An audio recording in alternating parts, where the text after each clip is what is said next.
Respect is something that not only you command, but it's something that you embody. And so most men I've known in marriages, they don't really respect themselves. In fact, they don't respect themselves so much that their wife walks all over them. And so many women, many of my clients' wives will watch these videos and like, I don't like this guy Ed. And I'm like, I'm not talking to her, I'm talking to you to help you stand into your power. And if your wife is manipulating you and she's not respecting you, the last thing she wants is for you to stand in your power, because this means that she loses control of you. So the first thing that she does is she destroys the messenger, which is she wants to discredit me. But the thing is I can tell you without a shadow of a doubt, when you embody methods of respect and you command respect in your life and you are a respectful guy and you respect yourself, your wife will naturally follow suit. And it doesn't require you to be an asshole. It doesn't require you to be mean. Although you'll feel like you're mean, you'll feel like you're being an asshole, but this is because you've normalized disrespect. So anything that you do, anytime that you start to stand up for yourself, it's going to feel like you're being a dick. And that's okay. That's normal. So we're going to get into this right now, and I'm going to show you how you can start commanding respect in your marriage in such a way that she will love on you, appreciate you, give you the attention you deserve, give you the admiration and appreciation for all your hard work that you deserve. But it has to start with you. She's not going to just do it on her own, because if she would have already done it. So let's get started. First, you have to start respecting yourself. This means you have to decide that you are valuable on some level.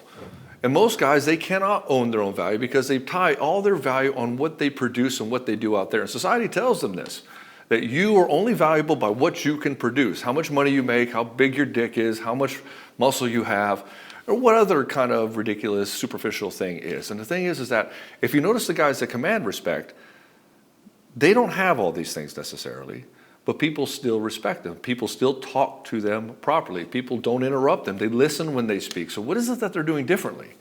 They're owning their value. And so you have to first decide that, you know what, I am worthy of respect, which means that you're going to have to start respecting yourself. Which means you're going to have to go into a situation when somebody disrespects you and you allow this to happen. You realize that what I tolerate, I encourage.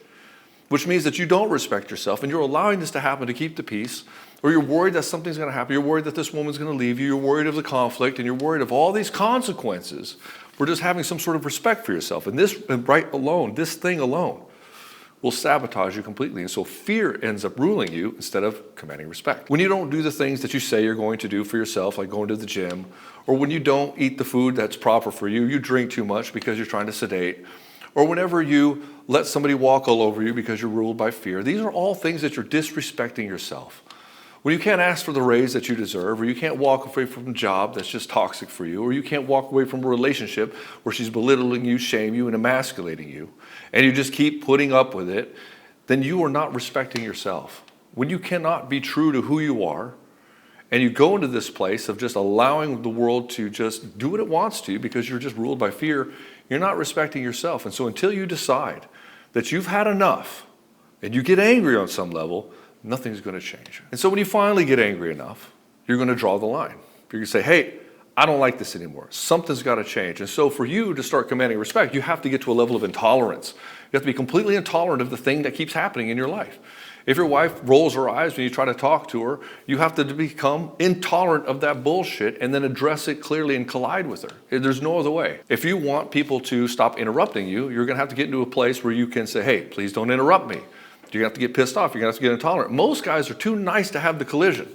They're like, well, they didn't mean it. I'll just wait. I'll just, it wasn't that big a deal. It's not that important. And the problem is that every time you do this, you diminish your own value in the eyes of the other person, and you encourage them to do it again.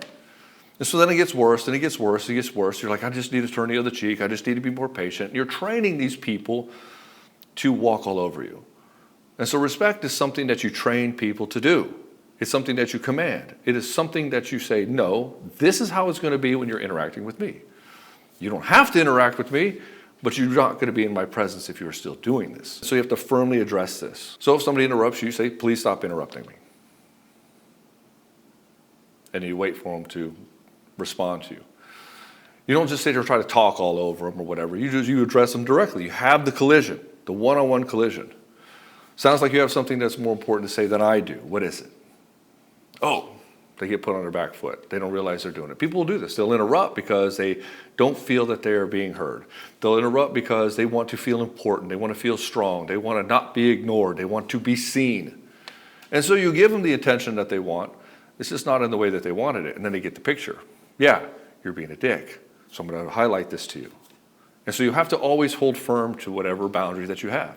And you're not going to have a boundary yet again unless you're intolerant of something, but you're not going to be intolerant of something unless you identify what that thing is.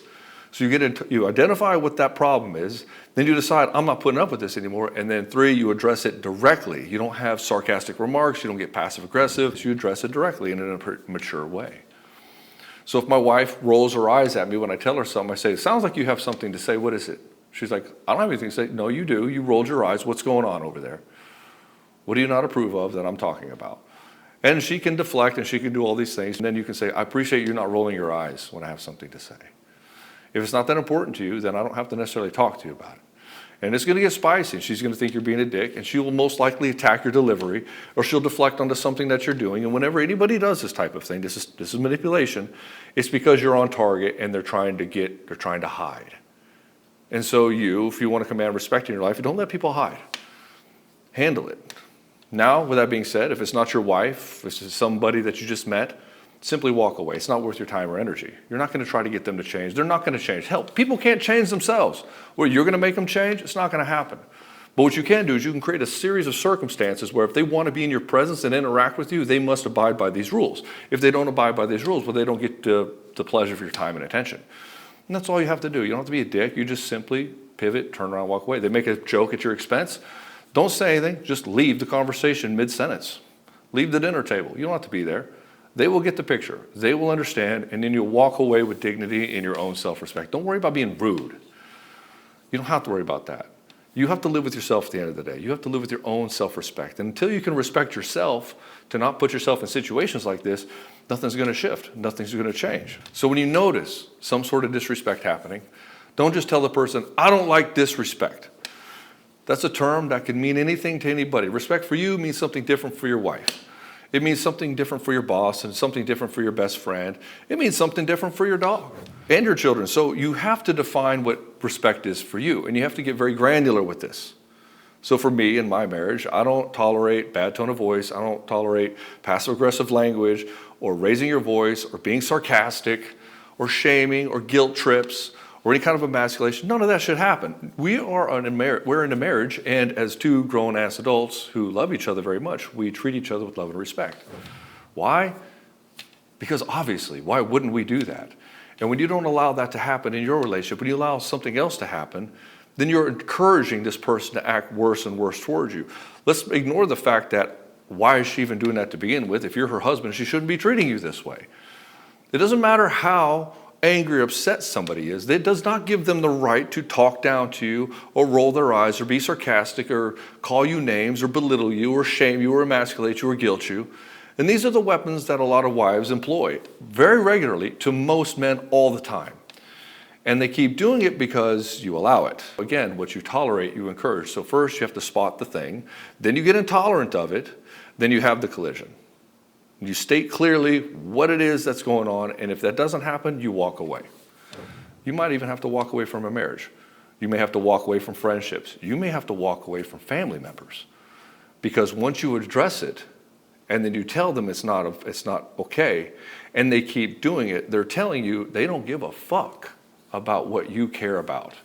And then it becomes very apparent that it's not a relationship. It's a situation that serves them in the way that they want to be served, and they do not care about what's going on with you. Because if they cared, they would make a change, just like you would. If somebody told you this type of thing is going on, you'd be like, oh man, I'm so sorry. I'll never do it again. And then you would never do it again. You would actually make the pivot.